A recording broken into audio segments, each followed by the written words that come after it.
एक तरफ मेरे बाएं तरफ बैठे हैं, आप सब लोग परिचित ही होंगे, श्री चंदन सिंह जी और इधर प्रेम जी। इन दोनों के नेतृत्व में एक कांग्रेस पार्टी से एक आप पार्टी से, दोनों के नेतृत्व में बड़ी संख्या में आज भारतीय जनता पार्टी की सदस्यता लोगों ने ग्रहण किया है कि उन सब लोगों का स्वागत और अभिनंदन करता हूं। क्योंकि दोनों काफी ही सीनियर है, कांग्रेस पार्टी में भी और आप पार्टी में, दोनों ने जो काम किया है उस काम का भी अनुभव है। तो निश्चित रूप से दोनों के योगदान से इन लोगों के साथ जो लोग आए, जैसे भारतीय जनता पार्टी को एक बड़ी ताकत, एक नई ऊर्जा मिली है। और मैं यही कहूंगा कि भाई आप आने वाला जो चुनाव है, निश्चित रूप से भारतीय जनता पार्टी के नेतृत्व में अब झारखंड प्रदेश में सरकार बनेगी। बहुत बहुत धन्यवाद। सर, ये लोग जिस इलाके से आते हैं उस इलाके क्या होगा, बीजेपी का रोल क्या होगा इसमें? बीजेपी क्यों नहीं, बीजेपी तो अपना काम करती है। मैंने तो इतना ही कहा, बार बार मैंने कहा कि भाई चंपाई सोरेन जी सीजन पॉलिटिशियन है, आंदोलनकारी रहे हैं, उनका लंबी अनुभव है, इसलिए उनको स्वतंत्र रूप से उनको काम करने देना चाहिए। हमारी लेकिन सहानुभूति है उनके साथ, क्योंकि जिस प्रकार से एक आंदोलनकारी को हेमंत सोरेन जी जेल से निकलते ही उनको हटा दिया और खुद फिर से मुख्यमंत्री बन रहे थे, लगता है उनके दिल में की गहराइयों में इसको कहते चोट है, दर्द है।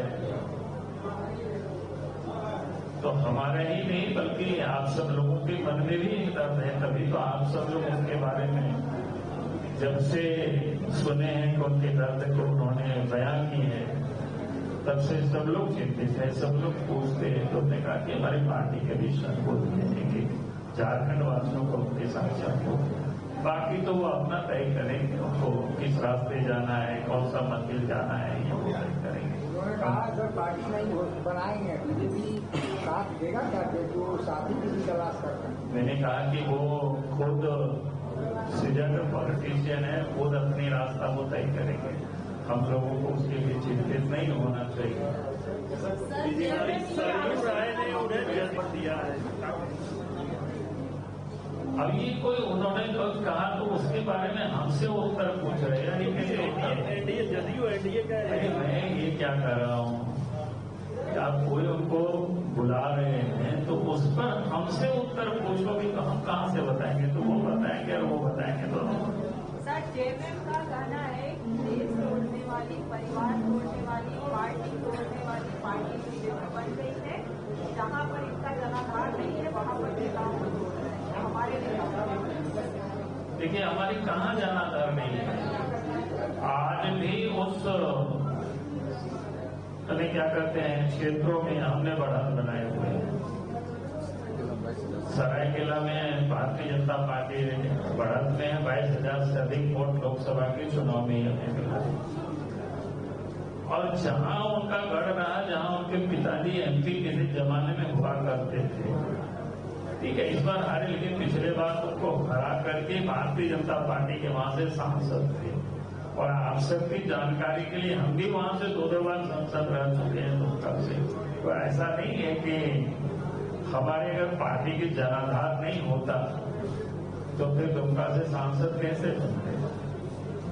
हार जीत तो होते ही जाता है चुनाव में। चुनाव में हार जीत के लिए चुनाव लड़ते हैं, कोई आता है, कोई कभी कोई जीतता है, लेकिन जनाधार नहीं है। तो इस प्रकार की कहना तो मैं समझता हूं कि उन मतदाताओं का अपमान करना है जिन लोगों ने भारतीय जनता पार्टी को वोट देते हैं।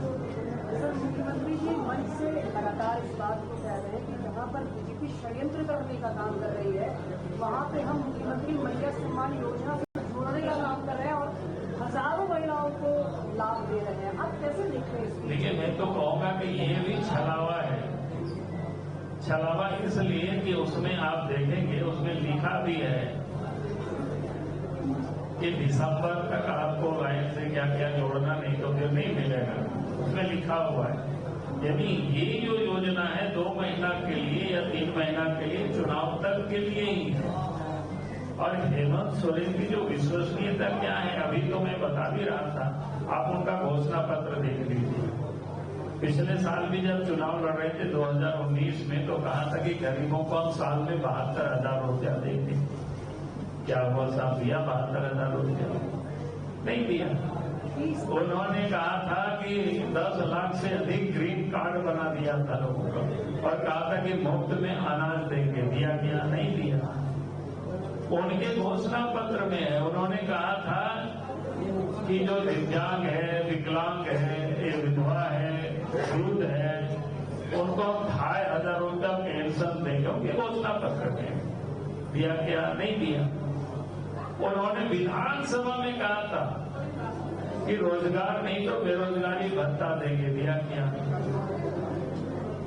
उन्होंने कहा था कि 5 लाख लोगों को नौकरी देंगे, नहीं तो राजनीति से संन्यास ले लेंगे। शिबू सोरेन के बेटा है, एक कम से कम बाप की कसम जो खाता हो, अगर उसको भी कोई नहीं पूरा करता है तो उसके बारे में कितने लोग विश्वास करेंगे बताइए? वो लोग दो ही नहीं कहते हैं कि माँ, बाप और पुत्र, ये 2-3 लोगों का कोई कसम कहीं देखते होंगे ना, लोग कहते हैं कि भाई बेटा की कसम है, पिताजी की है, दादा की है, ये माँ की है।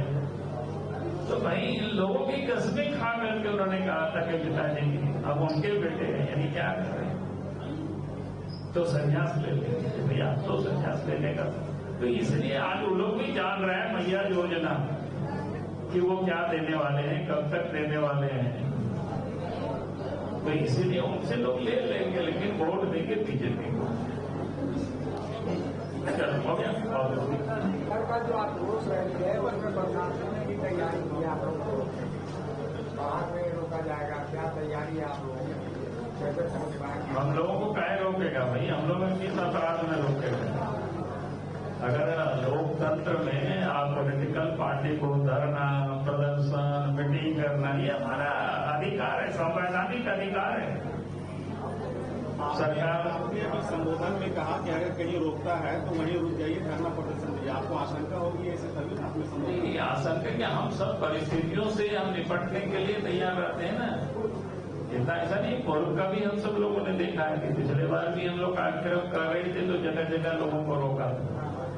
तो इसलिए सब प्रकार की स्थिति से निपटने के लिए पॉलिटिकल पार्टी तैयार रहती है, कार्यकर्ताओं को भी तैयार रखा जाता है। ठीक है।